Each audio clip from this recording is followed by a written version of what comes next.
Good day, everyone. So, this is our topic, electro-pneumatic, and we are the Group 1 reporters.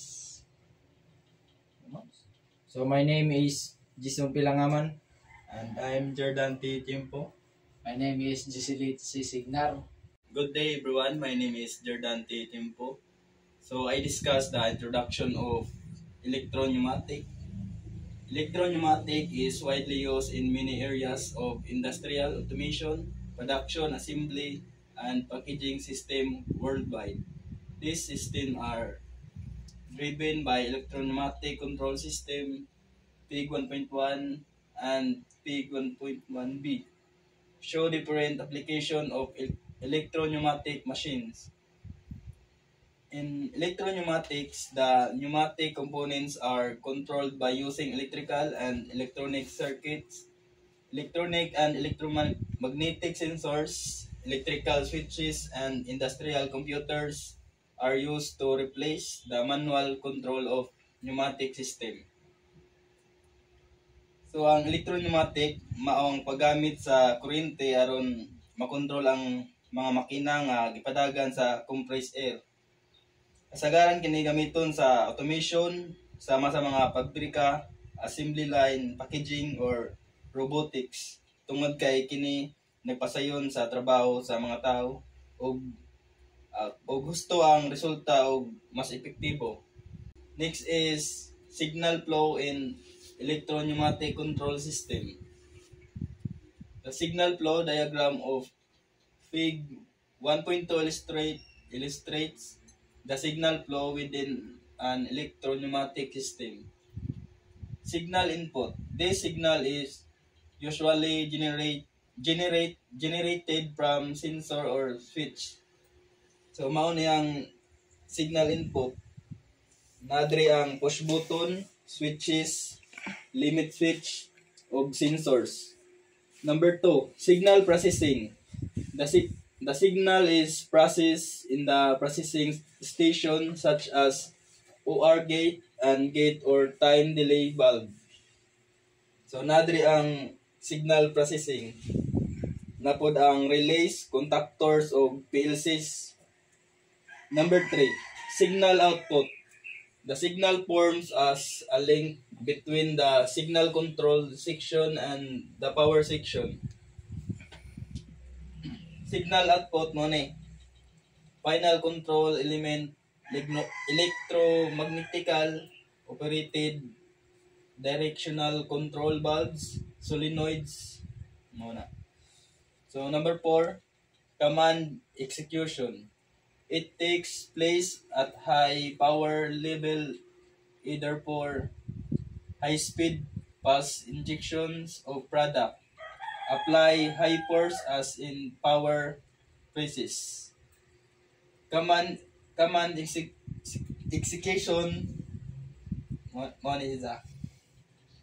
Nadri ang cylinders, pneumatic motor o optical display. So next is the advantages of electro-pneumatic systems. Below are some advantages of electro-pneumatic systems. Greater reliability, less moving parts subjected to wear compared to mechanical control system. Reduce installation complexity, less components and hoses, leads to less effort in planning and commissioning, especially with large and complex system. Number 3, the control system can be easily modified and adapted. It is easier to change wiring and modify programs rather than changing mechanical components and host networks. Example, the AND gate is replaced with logic and through using electrical switches. Number 4, easy handling, less complexity. Number 5, secure mounting, fewer hoses. environmentally friendly, coupling system, less lubrication required. So, mao ang advantage sa electro-pneumatic kay mas kasaligan ang electro-pneumatic system tungod kay gamay ra ang nagalihok nga parte o muubos ang kadaot og pagsulob ani masayon kini install o i-modify tungod sa gamay nga components o yano nga control systems. Sayon usab kini i-handle lig-on ang pag-mount ug mas maayo para sa kalikupan kay gamay ra ang kinahanglan nga lubrications. So, next is ang component of electro-pneumatic system. The electro-pneumatic system is normally consist of the following items. So, nadiri ang DC power supply, switches, relays, solenoid valve, ug sensor. So, next, DC power supply. The power supply is used to reduce and convert the 230 volt AC to a 24 volt DC inside ATHS laboratories as shown in Fig 1.3. So, mao ni na kaning picture. So, the power supply components which are shown in Fig 1.4 have the following functions. The transformer reduces the main voltage to 230 to 24 volt. The rectifier converts the AC voltage to DC voltage. The stabilizer is used to smooth and maintain constant voltage at the output. So, nadiri dapita ang transformer, ang rectifier, stabilization, so mao na ang power supply unit.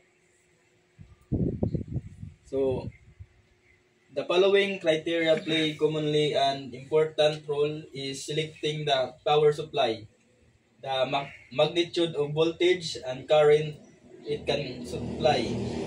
How stable its output voltage or current is under varying load conditions.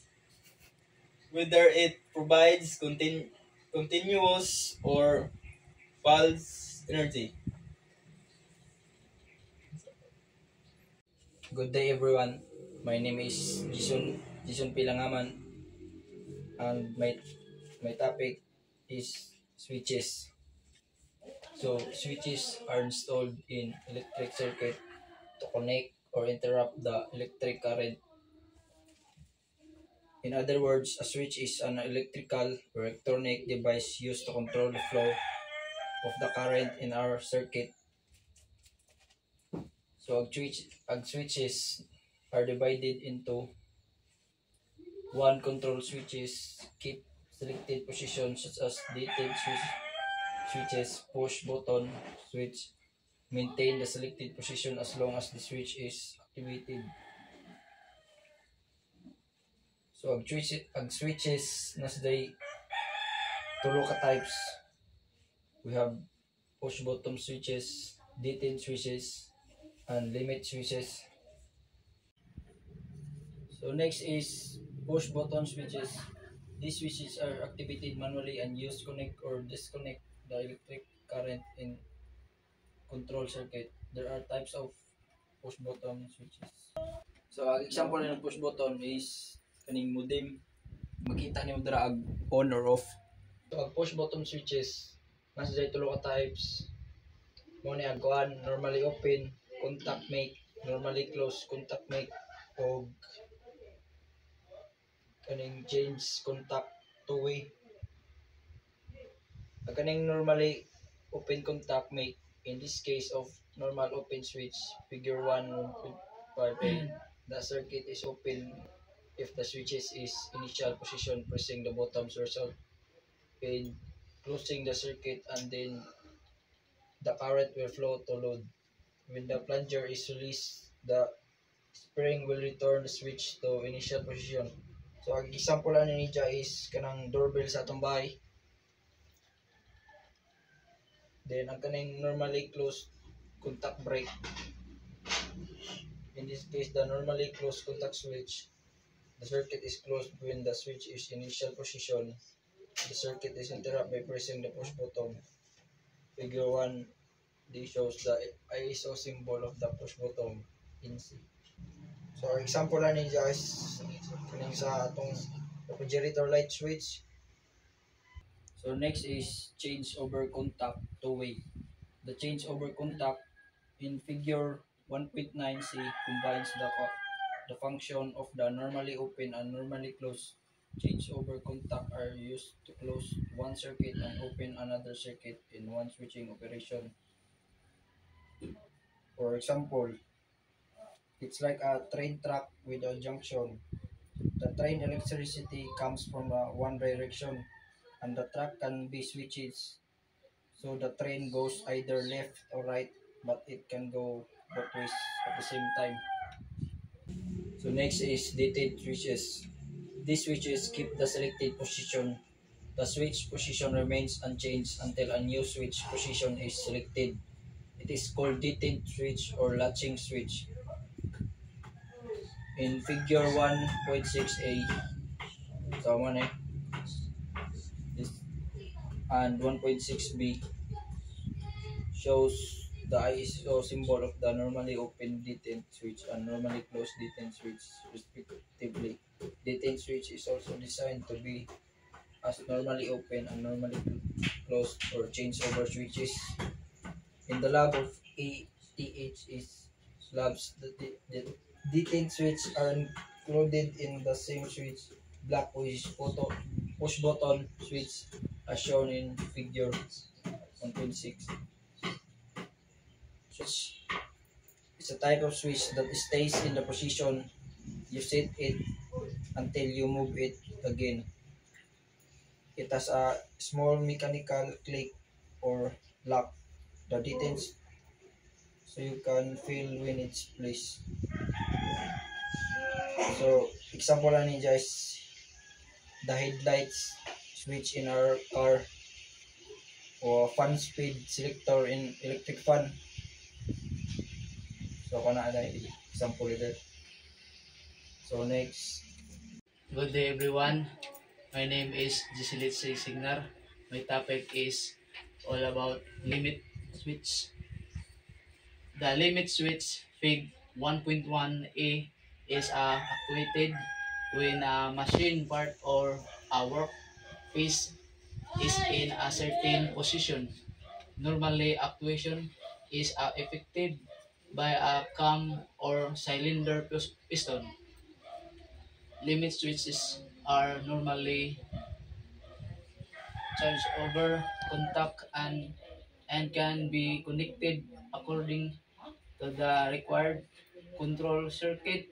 The limit switch can be used in circuit according to one of the following. Normally open switch, normally closed switch, changeover switch. Amo na isang mga kuan sign sa limit switch. In Fig 1.1 internal constructions of the limit switch. B. ISO symbol of the limit switch. C. Picture of the limit switch. Muna yung mga symbol or picture niya muna yung kuan. Yan yung actual na kuan. Next is release. A relay is defined as an electromagnetically actuated switch when the voltage is applied to a solenoid coil.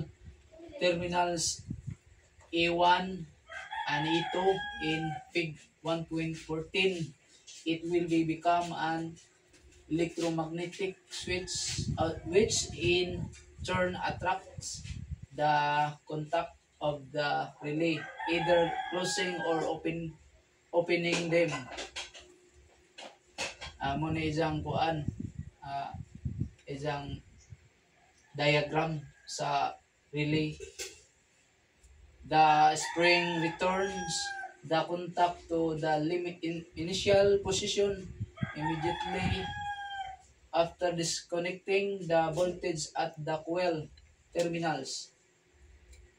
And IO ISO symbol of the relay and a lab relay block is also illustrated in the same figure. Some advantages of a relay: that it can be used to switch one or more contacts, to switch a high current circuit with a low current circuit. Mo na kinahanglan nga mo gamit ta og kuan relay og natay asimbolon nga mga like kanang mga makina bitaw sa compressor or mga motor, kinahanglan na relay aron proteksyonan ang mga motor nato dili madaot ug dali. Next is safety and operation. The following points should be observed while working with electro-pneumatic system. Number 1, pressurized air lines that become detached can cause accident with switch of pressure immediately. So first connect all tubing and secure before switching on the compressor air. 3, cylinders may all advance or retract as soon as the compressed air is switched on.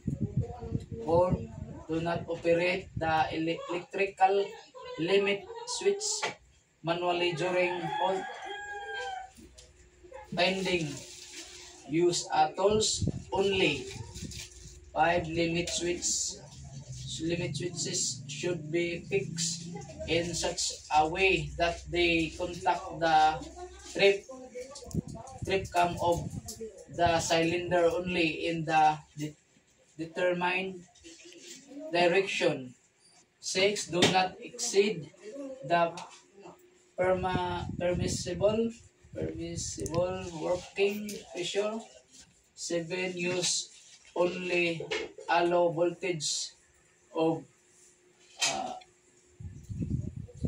greater 24 volts. 8, switch off the air and voltage supply before disconnecting and circuit. So mo ni ang safety and operation mo ning kuan kinahanglan nga mo kuan tani mo follow ta aron di ta ma-discuss aron safety atong pagtrabaho ba walay mga kuan walay mga sulod. And that's all. Thank you.